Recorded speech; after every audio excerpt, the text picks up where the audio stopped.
assalamu alaikum. Wannan ita ce tambaya ta ƙarshe insha Allah, na ga lokaci ya tafi sosai. Ya ce don Allah ina son kai mun bayani sosai akan matsalan nan, saboda makarantunmu na ahlus sunna suna bambanta fatawa. Wata makaranta a ce musu mai haila za ta iya ɗaukan ƙur'ani, wata kuma a ce musu ba za ta ɗauka ba. Malam na karanta a halari wala massa mushafin wala dukhula masjidin halul masail la tamassul qur'ana illa wa anta tahir taysirul allam umdatul ahkam kana rasulullahi sallallahu alaihi wa sallam to minhajul muslim la yaqra'ul junub wal ha'il shay'an min alquran rawahu an-nasa'i ibnu kasir. To mai tambayan dai ya kawo dalilai da ake kafa dalili da su akan kada mai haila ta ɗauki alƙur'ani. Abinda mai tambayan ya kawo dalilai kenan.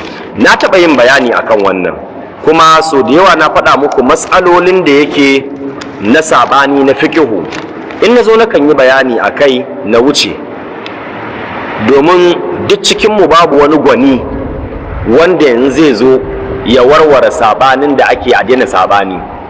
Ba a yi wannan gwanin ba.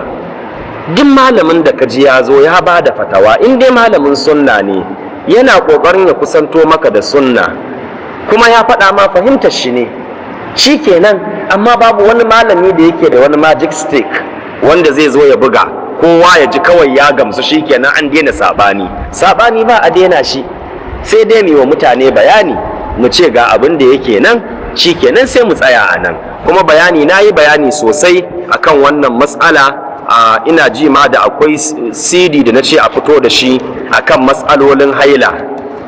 An yi sati mai zuwa na yi karatu akan haila. Ina ji na yi karatun da ba zai yi ƙasa da kusan awa 8 ba akan haila. Na yi laraba, sun kai laraba 8 nake ji. Kowane laraba kuma sai an yi karatun kusan minti 30 akalla zuwa sama da haka. Da haka abin da ya shafi rikitan haila da matsalolin masu haila mun yi bayani a kai daidai gwargwado. Ana sa ran la'alla a samu ya fito ko a CD 1 ko a CD 2, amma karatun wata 2 ne muka yi akan haila. Da haka zai fito insha Allahu, wanda yake bukata zai iya samu ya ji in mutum ya gamsu. To amma matsaloli na sabani wallahi so da yawa bana sa kaina ciwon kai a kai, domin wani abu guda shine ni ma kaina ina iya fahimtar abu, daga baya kuma Allah ya fahimtar da ni cewa yadda na fahimta din nan akwai gyara. In zo in ce muku na canja fatawa, ba nan nake bada misalin al-Imamu Malik, Imamu Darul Hijra, yake bada fatawa akan in mace tana hailan kwana 5 misali, jininta bai tsaya ba ta ƙara 3, matuƙar ba zai wuce kwana 15 ba ta ƙara 3. Na ce muku daga baya al-Imam Malik ya janye wannan fatawa, ya ce a'a, za ta ƙara kwana 3 ne sau ɗaya. Tana kwana 5 jinin bai tsaya ba, ta ƙara kwana 3. In bai tsaya ba to istihada ne, ke wanka ta dinga yin alula tana kowace sallah.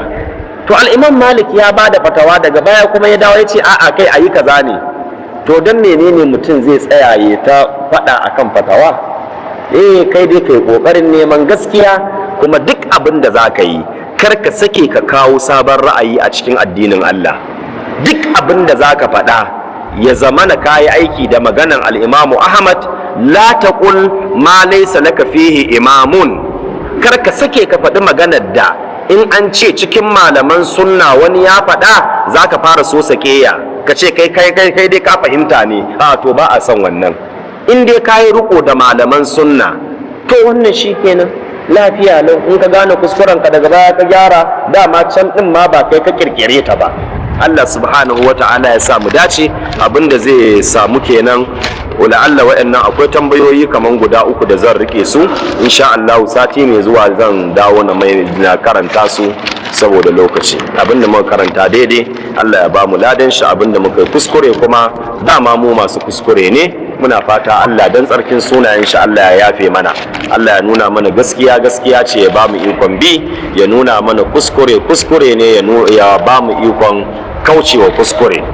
اللهم اقسم لنا من خشيتك ما تحول به بيننا وبين معصيتك ومن طاعتك ما تبلغنا به جنتك ومن اليقين ما تهون به علينا مصائب الدنيا ومتعنا اللهم بأسماعنا وأبصارنا وقوتنا ما أحييتنا واجعله الوارث منا واجعل ثأرنا على من ظلمنا وانصرنا على من عادانا ولا تجعل الدنيا أكبر همنا ولا مبلغ علمنا ولا تسلط علينا بذنوبنا من لا يخافك فينا ولا يرحمنا. سبحانك اللهم وبحمدك أشهد أن لا إله إلا أنت أستغفرك وأتوب إليك والسلام عليكم.